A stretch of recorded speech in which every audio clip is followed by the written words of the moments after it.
こんにちは、ボーノです。今日は電子工作ネタでElecrowっていうサイトで基板を発注する方法について紹介したいと思います。まず簡単に自己紹介をさせていただくと、私は本業はハードウェアエンジニアをやっていて、電子工作ネタや、あとはテクノロジーネタを中心に YouTube とかブログで情報発信をしています。で、特にツール選びにはこだわりがあって、LT スパイスとか、あと KiCad、フリッツィング、フュージョン360、あとラブホームなどを愛用して使っています。で、過去にこれらを使って具現というハードウェアコンテストに応募した作品を他の YouTube で紹介していますので、興味のある方はそっちの動画も見てみてください。で、今回の動画の背景なんですけども、やっぱりネットとかでいろんな方のブログを見てると、基板を実際に作るのにハードルを感じてしまっている方だったり、どうやって作ったらいいかわからないという声が多かったんですね。なのでブレッドボードを作って、そこで止まってしまうと。なんですけど、実は基板を作るのって全然難しくなくて、しかも1枚あたり100円で作れてしまうんですね。なのでホビー用途とかでもバンバン使っていけるくらいハードルが実は低いです。で、今回は過去に実際にKiCadを使って設計した基板をElecrowという、定番の基板製造ソフトがあるので、そこで発注した経験をもとにそのサイトを眺めながら発注方法を説明していきたいと思います。それでは、画面を使いながら説明していきます。Before the screen, let me show you the real thing. This is the board as designed in KiCad. It's a little hard to see, but it's a double-sided board laid out like this.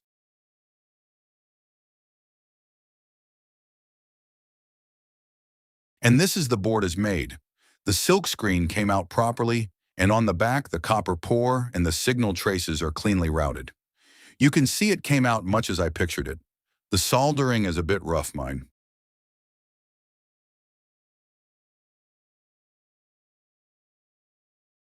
While we're here, let's look at the 3D viewer. Under View 3D Viewer, you can see the 3D model, and you can see the real board matches the model exactly. So that's the board itself. Next, how to order one. First, you need to produce the manufacturing data for the board.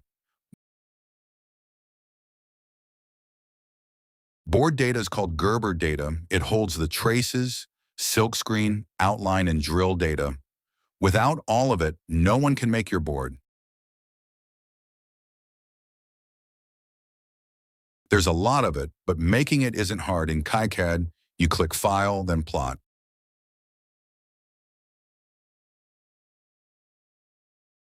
For the output format, choose Gerber. The important part is here. You choose which layers go into the manufacturing data. I'll skip the details, but basically F and B, front and back. The copper, the silkscreen, the mask, and Edge.Cuts, which is the outline.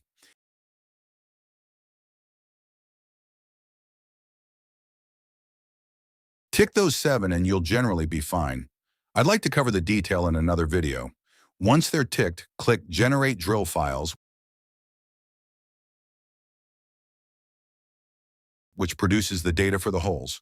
The defaults are fine here. Click the Generate Drill File button, and you get a drill file with a .erl extension. Then click Plot, and everything other than the drill file is written out. Looking at the folder, you can see the Gerber files and the .darl file sitting there. For Elecrow, you need to upload it as a zip. So compress it and make the zip file. P19, P20, P21. Right. Let's look at the order page on Elecrow. You reach it from the Elecrow homepage by clicking PCB. The order flow is written out here. Roughly, you supply the board data and the settings. You pay, they make it, they ship it. First here, you upload the zip you just made.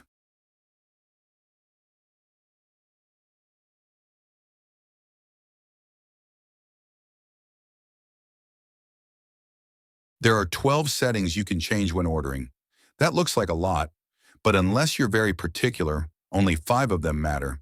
The first is how many layers the board has.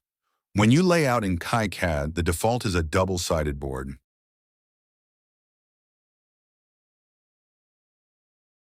So unless you added layers yourself, the default of 2 is right. The second is the size of the board. You enter the width and height of the outline in millimeters. Watch out. Go over 100 by 100 millimeters, and the price jumps sharply. If you care about cost, designed to fit inside that, let me change it and show you. Right now it says $4.90, but if I make it 101 millimeters, that alone takes it to $21.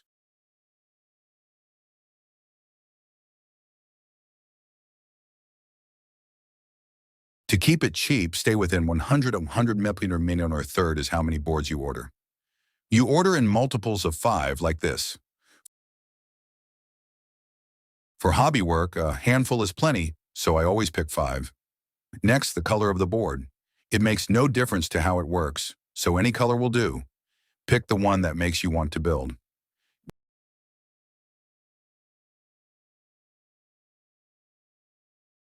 Green felt a bit ordinary to me, so I tend to go with blue or white. They come out looking lovely. I'd recommend them. The fifth and last is shipping.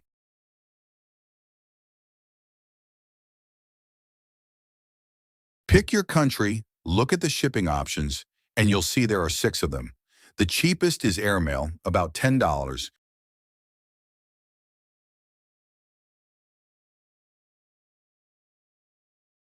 But it takes around 2 weeks if you're in a hurry. The one that balances cost and speed is OCS ANA Express. That's what I'd suggest. OCS ANA Express arrives in 2 or 3 days. Once you've set those 5, you press Add to Cart and go through checkout. And the price of the board itself? $4.90 for 5 boards. That's under $1 each. Remarkable. Shipping does get added on top, but even so the total is $15 or $20. Even with shipping, about $3 a board, which is still more than cheap enough. The settings I haven't covered can be left at their defaults, but let me say briefly what each one is. First, this different PCB design field. Different PCB design means panelising.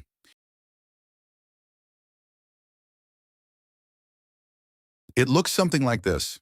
The point is cost. Boards are cut out of one large panel, and there's a standard cut size, so anything that doesn't fit is thrown away and wasted. In volume, that waste adds up. So if you have a board small enough to fit the offcuts, you can have them made together. That's what this setting is for, but for hobby work, you'll never use it. Ignore it. PCB thickness is the thickness of the board. Most boards are the standard 1.6 millimeter, so pick that. If space is tight and you want it thinner, or you want something thicker and stiffer, you can choose from 0.6 to 2.5 millimeter. Surface finish is the surface treatment a board is made has bare copper on it. That oxidizes quickly, a few days, and it's no longer usable. So to stop it oxidizing, there are various surface treatments. The one used most often is hassle, and picking that is generally fine. Immersion gold is a gold plating, OSP is a flux coating. They get expensive, so unless you have a reason, there's no need to choose them.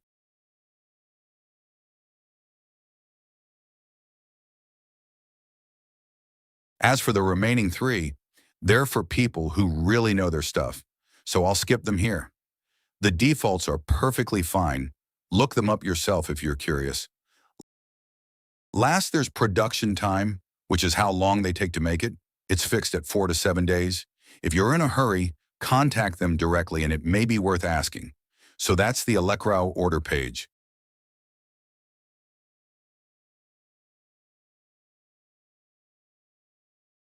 If nothing's wrong, that completes the order, and all that's left is to wait for the board. Depending on the case, though, a mistake in the settings, a slip in KiCad, or simply not knowing enough can leave you with data that can't be manufactured, or a layout that isn't what you intended.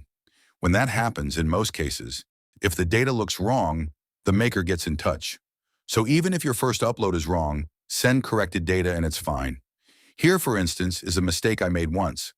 I'd forgotten to include the surface finish layer,